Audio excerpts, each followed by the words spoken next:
Hello, everybody. Hello, people of the internet, Spotify, Apple Podcasts, YouTube, Hello. Instagram, Hello. wherever you're listening from today. I'd love to shout out anyone listening from Brazil. Okay. Oi. You need to explain what Oi means. Oi is hi in Brazilian Portuguese. Guys, She's bilingual. I do be bilingual nowadays. No, I wish. We'd just like to start by just letting you guys know that, because obviously our setup is kind of it's vibing right now. Yeah. Guys, we've got this light, and I'm not being funny. I can't even look towards the camera. Imagine right now looking into the sun. because it's so strong. And to be fair, we've had it on probably the past 3 hours. we've been in its presence for a while, and let's just say we won't be doing that again. Let's just say I've got a banging headache. Yeah. Honestly. And it's on 50% brightness. It's creating beautiful lighting for us to be recording. For so you guys. I would just love everyone to appreciate that.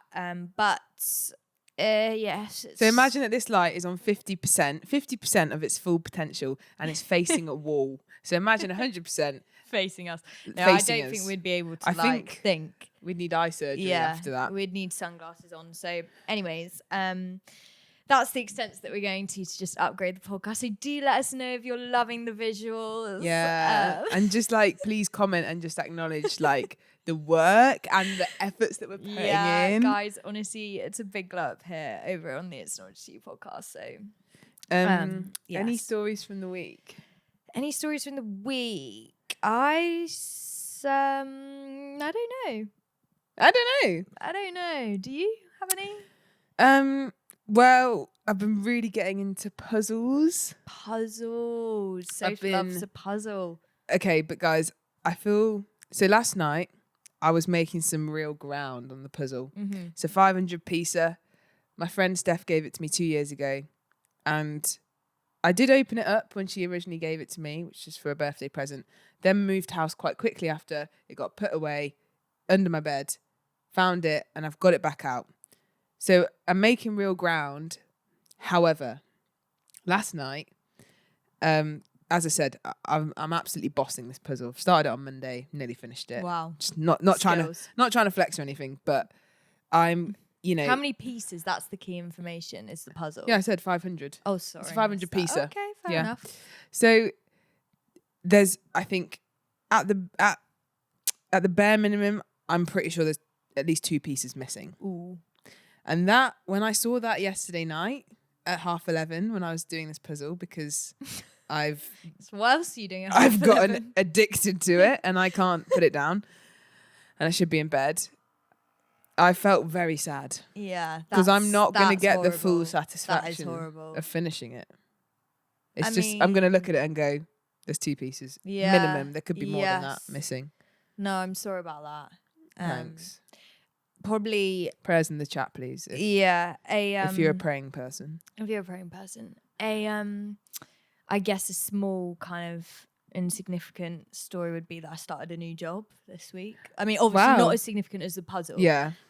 So it was important that went first. Yeah. But I mean, not too much to say. Had an amazing first week. But yes. guys, I've started a new job.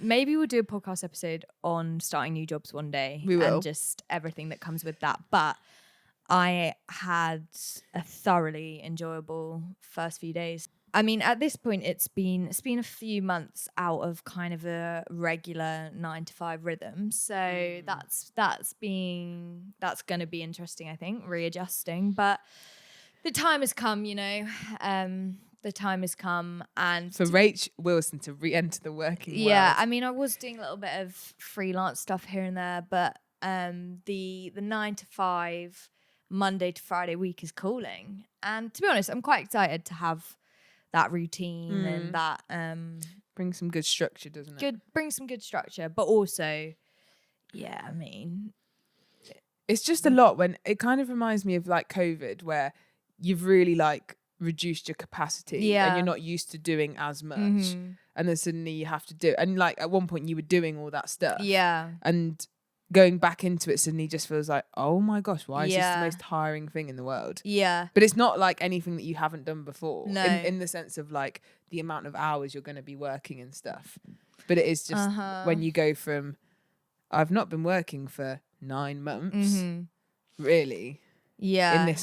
in this way, to like, oh, okay, We're back. 9 to 5, here we go. We're back, baby. And we're back podcasting, so It's all starting, it's all kicking it's off. still beginning. And today, guys, we are going to be diving back into the relationship sector. Ooh. Guys, you know it's one of our favourite topics to discuss and one of your favourite topics to listen to. So we thought we'd take you back there. And today we're going to be discussing the theme of... It's not just you who can't work out if they're attracted to someone. We're talking all things attraction.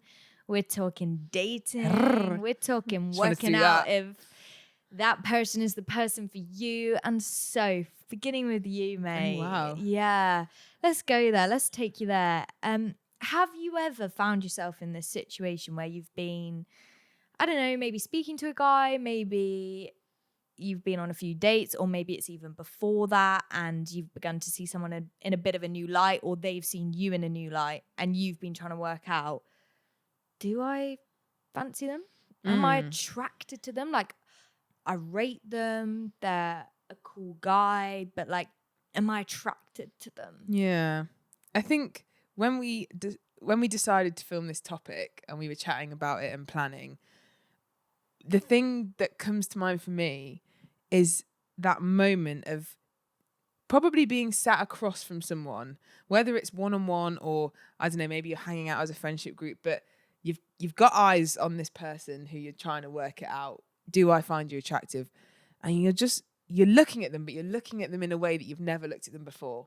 You're studying, you're analysing their face, you're just taking it all in, and you're like, I don't think I've actually like looked at your face. Yeah. Like I've glanced, or I know what you look like, but actually in some ways I don't know what you look like, and you're just there and you're studying them. You're like, I can't, and you're just like, oh, I can't work it out. Do I find you attractive? You're looking at their eyes, the distance between their eyes, the nose, the mouth. Oh my God.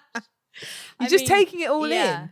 And also, I do think even in those instances, it goes beyond literally how their face looks. It's almost like you're, yes, looking at how they look, but also them all together as a person. You're just like, taking them in.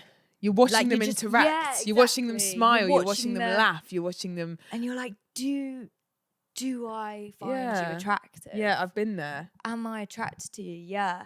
I mean, have you had a time where you've been like, oh, I can't quite work out or pin down if I find you attractive or not? Yeah, definitely. I think most people have this kind of scenario arise for them where, yeah, maybe it's two friends who are then kind of trying to work out, is there a vibe here? Maybe it's two people who don't really know each other. But I would say, unless you've known for ages that you fancy someone, you find them attractive, you already know their personality and you fancy their appearance, it's more common that you go on a bit of a process of trying to work out if you find someone attractive, which is why I guess we're speaking about this. But I think for me, I have had scenarios both ways. So like the first way that it can come about, I guess, is where on paper, per se, you find type on paper. You find someone really attractive. So like you can see how they look, you think they're physically really attractive, you know a bit about them, you know a bit about what they do, whatever, and you're like, do you know what? That's a bit of me. Like I can't see any logical reason why I wouldn't find them attractive. So I've had this like a few times in the past where it's like, yeah, you end up in a more romantic situation with that person and you're hanging out. I love that you've been on a date. Yeah, okay, fine. You've been on a date. No, but it could just be that like one of you's kind of like the vibe somehow has transitioned a bit to that way. Like it might not be on a date. I don't know. Okay. And sorry. Yeah, and it was quite a sorry, roundabout I'm on way. a flow. Thank you. And you're there, and again, like I say, on paper, it's like you're looking at this person and you're like, great, yeah, surely I find you attractive, but Well, surely I should. surely I should. But the reality is the vibe's just not there. Yeah, no spark. No spark, or some may say chemistry, in terms of like, you know, because I do actually think that's a bit of a myth that there's like this spark light bulb moment. Like, oh my gosh, like sparks are flying. It's like, I don't even know what that is and why that's a phrase, but like, we're anti-spark here at Sophie. Yeah, we're not about the sparks. We're about the chemistry. And like, have I got a hair? Yeah, you're all good. You're all good. Oh, I think I've got a hair on my lip. And yeah, the chemistry that's kind of, when I say chemistry, I mean like you want the conversation to carry on going and you're really engaged and you're interested and you can't wait to see them again and you're thinking about them, that kind of thing. For me, just sometimes just hasn't been there when I was expecting it to be. And, you know, because they were your type on paper. Yeah, they were my type on paper. And, you know, there's not always an explanation for that, is there? It's literally just like something's either there or it's not. I don't even know what that is. It's just one of the mysteries of life. It's just one of the many, many complex mysteries of life. I love how, like, I was just thinking, like, for some people who are like scientists, there are so many like complexities to life, and we're sat here like, one of the main complexities of life is when someone's your type on paper and they don't quite hit the spot. So I mean, can they give a scientific explanation to that? No. yeah, I mean, someone Maybe explain they that, could. please. Albert Einstein. Albert. Albert. Anyway, so yes, you've had it that way. Had it that way, and then I've also had it the other way, where there could be factors that could get in the way of potentially finding someone attractive, but I end up finding them attractive, and it's like kind of more surprising. For example, with my boyfriend. And just before I tell this story, I'd just like to disclaim that I've got consent. Full permission has been Signed given. consent. No, so with my boyfriend, when we first got together, I think we'd been on about 2 dates. He actually ended up having to have quite an intrusive surgery, some may say. Focused on the jaw area. It wasn't a kind of aesthetic plastic surgery vibe, but Yeah, he went to Turkey and just thought, mate, doc, fix me up. no, it was on the NHS. He was just, I don't know, his jaw was slightly misaligned. So, well, I guess looked fine though. Yeah. It's not like you Oh could tell. no. Prior to you know going on these dates, like I found him very attractive. His face, his jaw. Love the jaw. Loved the jaw, and but I did know that this was pending. So like I said, Looming. and to be fair, even though I say like, okay, I found him attractive, you're still on that process of working out, do I fancy someone? Because in this context, I'd known him for a long time. Like we hadn't seen each other in that way or kind of dated before. So it was like those initial stages of kind of like entering into something more romantic, and you're trying to work out, okay, like, is this a vibe? Like, you know, do I want this guy to be my boyfriend? Because it was so close to the start of like, you've just started like speaking and hanging out in that way. And yep, knew the jaw surgery was pending. And like I say, he will say this himself. It was big, wasn't it? Basically, his whole jaw got pulled forward. So that meant like operations around like the nose, the jaw, the face. And obviously when you have such an intrusive surgery, there's a lot of swelling that occurs, isn't there? So yeah.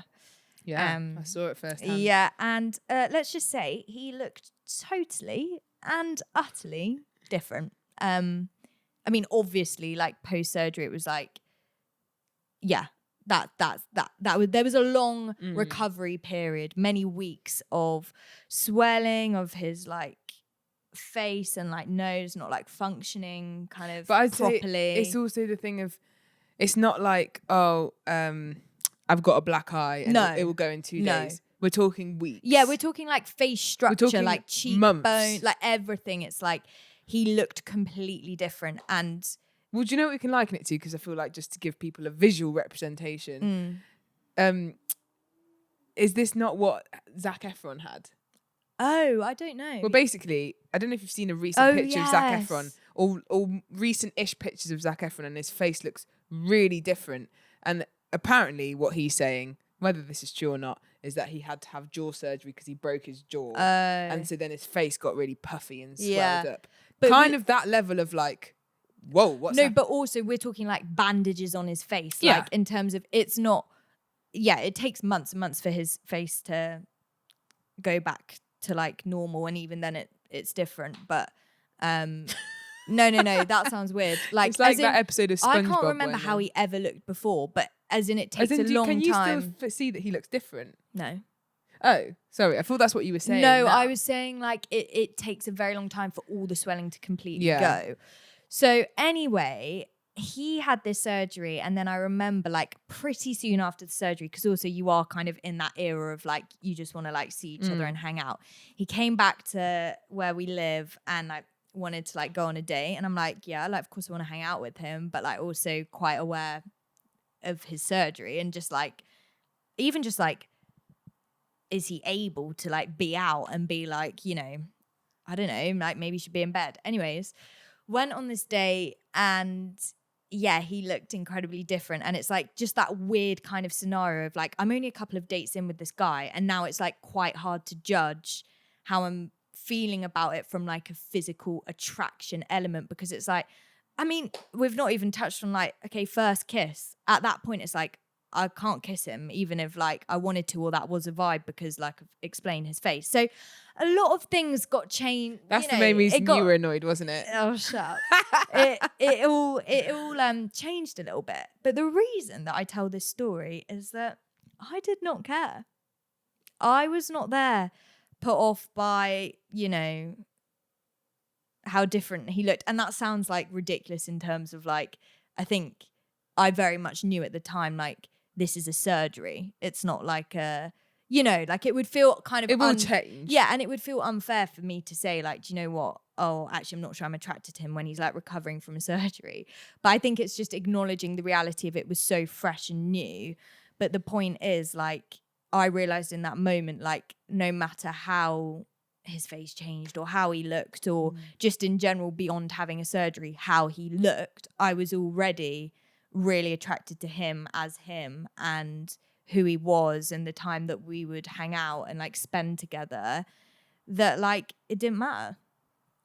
There we go. So and we got into a discussion about this, didn't we, about how if you are genuinely attracted to someone as a person as a whole, then in some ways they can kind of do anything. Well, not do anything, but in terms of, I don't know, when people want to talk about icks or, oh, he came on a first date and he had skinny jeans on, so therefore I was like, no. Like, whatever people want to say their icks are. Yeah. Like, we're talking about the minute fine details that sometimes I feel like people can kind of use as an excuse to say, oh, that's why I called it off, because he gave me the ick over the way he tied his shoelaces. And you're like, maybe you're just not attracted to him, because I think if you were attracted to him as a person, I think they could probably tie their shoelaces however they like. And shoelaces. I think they could tie their shoelaces however they like. And you wouldn't go, you just wouldn't even pick up on it. Well, I think that's it. We saw this clip from another podcast actually, and the girl was talking about how on their first date, her boyfriend ordered a cocktail and it came with a custard cream biscuit in a teacup. And she was like, that's a bit icky. But for her, she was so interested in this guy and like whatever the conversation or already the chemistry they had was so good that like she didn't care. And I think the reason that we wanted to record this episode today is to just speak a bit into that thing of, I guess, icks in general, or kind of slightly more trivial, meaningless reasons to decide that you don't like a guy or say that you don't like a guy because of X, Y, or Z, when in reality, it's probably just that you're lacking overall attraction or interest in that person. And I think also to just encourage people that if you do meet someone who you genuinely connect with and you find attractive and you want to be in their presence, then the small things aren't going to bother you in the same way. No.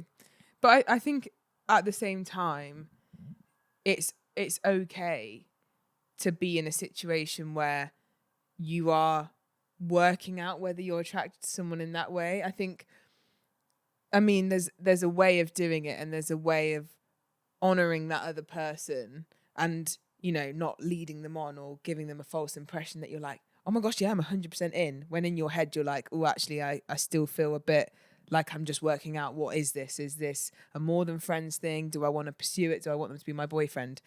But like, I guess in essence, like, that is the point of dating. The point of dating 100%. is to work out whether there's potential or whether this thing has legs. It's not that you're signing your life away from the moment you go on a first date to say, yes, we're going to get married. Like, no, 100%. and so I think actually sometimes it's a fine balance, isn't it? Because you don't want to string someone along for months and months and months because you're like, oh, I'm just working out whether I like them or not. But equally, like, that is an important part of the process of dating and, I don't know, Yeah, entering into a 100%. relationship. Because it's like I was saying earlier, you only know that someone maybe isn't the right person once you've got to know them a little bit more. Like, initially it could seem or look like it's going to be really good, but then it's actually not. But I think, yeah, it's like, okay, take your time with working it out, and you've got to get to know them to work that out. But I think you do fairly quickly begin to see, like, okay, either there is a potential here, and like there may be some things I'm not sure on, but I can probably get over them with time, or I actually just don't find them attractive, and as much as I'm trying to force myself to find them attractive, I actually just don't. Because sometimes I do think, like, almost what you were saying at the start around the type on paper, I think there can be a few different scenarios where there is almost a pressure that you, whether it's from you or from other people, that's put on you to find a person attractive. And that might be because you've made an internal list of criteria and actually, oh, they are actually checking a lot of those boxes, so I should find them attractive. And then there's almost confusion and frustration even when you don't. Or could even be like friends, I think, sometimes, where maybe What they've... do you mean you don't fancy it? Yeah, or like maybe they've set... Nah, just give it time. Yeah. Or like maybe they've set you up with a guy or someone that they know, or someone that they're like, they're amazing, they're great, like, how could you not like them? You said you wanted this, and this, and that, all of those things. And almost like there's a pressure around wanting to make it work almost for the friend. Or I think even there can be pressure around this. I don't know if this is a bit niche, but hey, it's not just you podcast, but almost the pressure of externally to the world, they seem like a great guy. They're kind of maybe someone that's deemed as an attractive person. They've got all this stuff going for them. And actually, it would almost look good for me to be with them, because that's what does that say about me? That says that I can date someone that's attractive. I can date someone that's got a good job, that's this, that has these character traits. And almost, again, you're doing it for the completely wrong motive, because it's like, oh, I'm doing it to what? Please other people, or please, or give off an image of myself that's like, yeah, I'm dating this successful, attractive guy. Yeah. Do you know what I mean? Yeah, exactly. And I think you've just got to be like quite self-aware in those moments. And like you say, it could be to try and improve your reputation, but then there's also just so many reasons in general that you might be tempted to just try and make something work. Like where it's like you may just feel lonely and want to be in a relationship, or, you know, this guy's there and they're in front of you and, you know, you want it to work, so you just kind of move forward with it. But I think the reality is, if the attraction isn't actually there, there's only so long a relationship can last. Because a relationship is, like we said, built on attraction, where it's like that is what makes it different to a friendship. So, yeah, guys. I do think though, like I'm just reflecting on my own experiences with this topic, and I think, again, often for me, it can be those more external things of, ooh, actually, there's this, and this that I don't think is not right. Not that it's wrong about them, but it's like, I actually don't want that in a partner.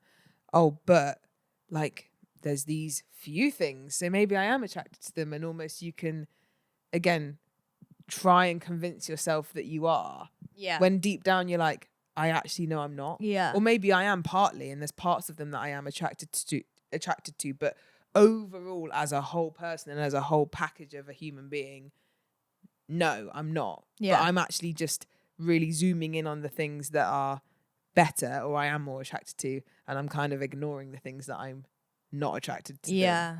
And that can be quite it can kind of like skew your judgment on a situation, because you're like hyper fixating on the amazing good stuff about them and not really concentrating on, oh yeah, but what about all these things that you said you didn't want that they are or they're like? Or, yeah, exactly. So it's just not really gonna, it's not gonna be sustainable, that, I think. no, but it can bring confusion to the mind. Yes, it can. And that's where I just think, guys, honestly, sometimes you just have a gut feeling, like you just know deep down in yourself whether you're really trying to make something work or whether it actually is working. And your friends you can let your friends persuade you otherwise, but I think ultimately sometimes you just know. So yes, Trust your gut. trust your gut. And also, okay, not to get too like TMI, but ladies, time of the month. We've got to take that into consideration our sometimes. cycles, yes. The fluctuation of hormones, how we're feeling as women changes. At least let a whole month go by before you make any big decisions. That is because true, actually. on one day you might be feeling one thing, and another day you might be feeling the complete opposite. So you gotta ride that out for a little while. Just download the Clue app and just track that bad boy. If you're having any particular thoughts, just have a little look on the app and see where you're at. But yeah, and also like if you are dating someone who's having jaw surgery, just keep going. Rachel will be hosting a forum for any partners of honestly, I really feel for anyone going through jaw victims. surgery. Can I just say, like, gosh, very difficult. As in, like, I mean, I wouldn't know to have the surgery. It's wow. But the jaw that you come out with afterwards, it's all worth it, guys. it's all worth it. Anyway, hope you guys enjoyed this. A little bit of a ramble, but we've had fun. We've had a laugh. And yeah. Anything to add? Trust your gut. Yeah, let's end with that. Trust your gut, everyone. Look after your gut. Good gut health is very important. Oh, yeah, it is. Yeah. Have some Yakult. Ooh, or some kombucha. Yeah. I need to start taking vitamins. I've started. Oh, really? Little vitamin D and an iron tablet. Yeah, I need that. Honestly, I really need that. Does a world of good. All right. See you in the next one, everyone. Take your vitamins. Bye.